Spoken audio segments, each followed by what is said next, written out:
Okay, right now we're running the ball here. We have a ball at the 12-yard line, 1st and 10. I'm in the pistol full house Panther. The play I've called here is triple option, or you can call it veer option. That's what it is in real life. It's a veer option. Basically what you're doing here is you have 3 choices to make. You can decide to hand the ball off to your running back who's coming straight up field.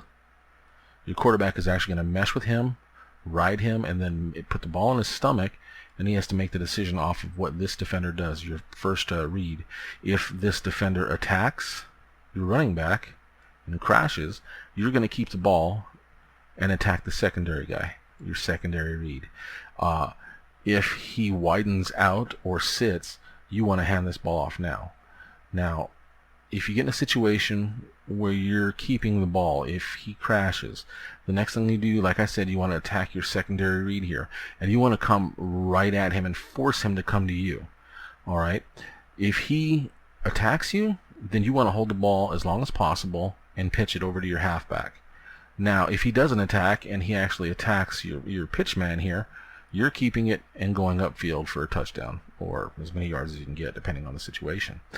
You'll notice here too, I don't have Romo in. I've put in I think he's my 3rd quarterback. He's actually an option style quarterback. He's got like 80-something speed. So for this formation, he is my guy. So anytime you see this formation, you're going to see him in there for this. He's not very good as a quarterback, but he's pretty darn fast, so I want to use him in this set and just get the most out of his abilities. Alright, so we'll run through the play and then we'll discuss. Okay, right off the bat, I see the defender, and it was actually the player who did it. You see him, he's actually going to squat, but then he widens out, so I thought he was still playing with him. He gets off of it, and he ends up making the tackle for about a 1-yard gain or thereabouts. I'm fine with this read.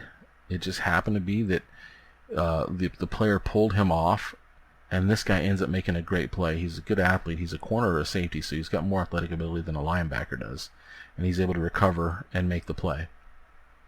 Now, if I had seen him crash initially, we have to go to that secondary read. So if we're going to that secondary read, you can see right off the bat here, boom, and I have the ball here. He's immediately, DeMarcus Ware is immediately attacking McFadden. So I'm going to turn it up, get outside it, and to be honest, if I had actually held on to the ball and he crashed, that would have been a touchdown. So that's kind of the bad. Alright, 7th play of the second drive, 2nd and 9 on the 11-yard line. Staying in that Panther full house out of the pistol set here. This is a passing play. It's called curls deep out.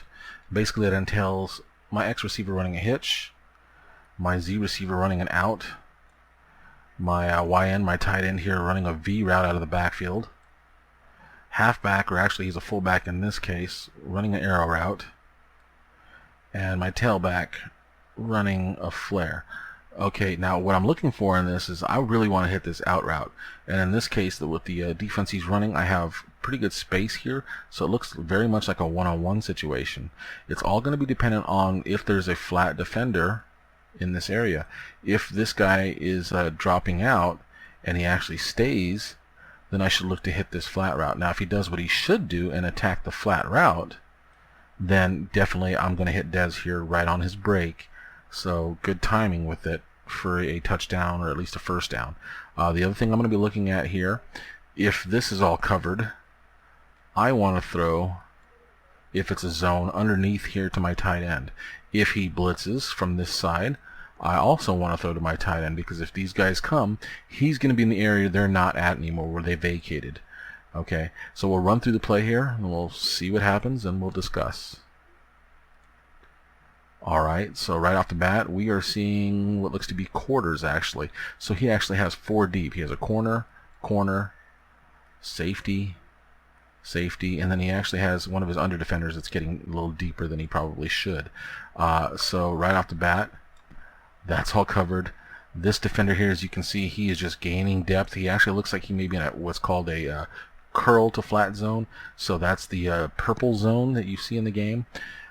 Which gives him more depth and gives him less of a concern with this flat. So right now I'm actually looking to hit my tight end when I really probably should have hit my back out of the backfield with him gaining so much depth in that case. But you know, you get a little greedy, you want more yardage, and I trust in Jason Witten. As you can see here, I'm letting the ball go. I may have let it go just a tad too early. I should have let him get even, which I didn't. Actually, you can see I start throwing the ball when I'm still on this side of him. If Witten was a wide receiver, I might be able to get away with this because of his speed. With this here, this allows the defender to be able to step up. Okay, and as you can see on the throw, horrible throw, he leads him by like 10 yards or 7 yards, whatever that is. And I have no chance, but it might have actually saved me, as I said, from an interception, because it looks like this defender does a good job of cutting off the route. Now, I can also, as you can see, I still have Showers in at quarterback. So, like I said, for this set, because it's primarily for the option and for my running game, I'm going to keep Showers in. And yeah, I could put Romo in this situation because it is a pass play. He's a whole lot more accurate, or normally is. But that's a dead giveaway to run the pass. So I'm going to give Showers a couple throws here and there, even if they're, you know, sometimes bad like this. Mainly because I want to keep them honest. I want them to be on their toes. When they see this set, they can't automatically go and defend my option or my power, which is another play I like to run a lot out of this set.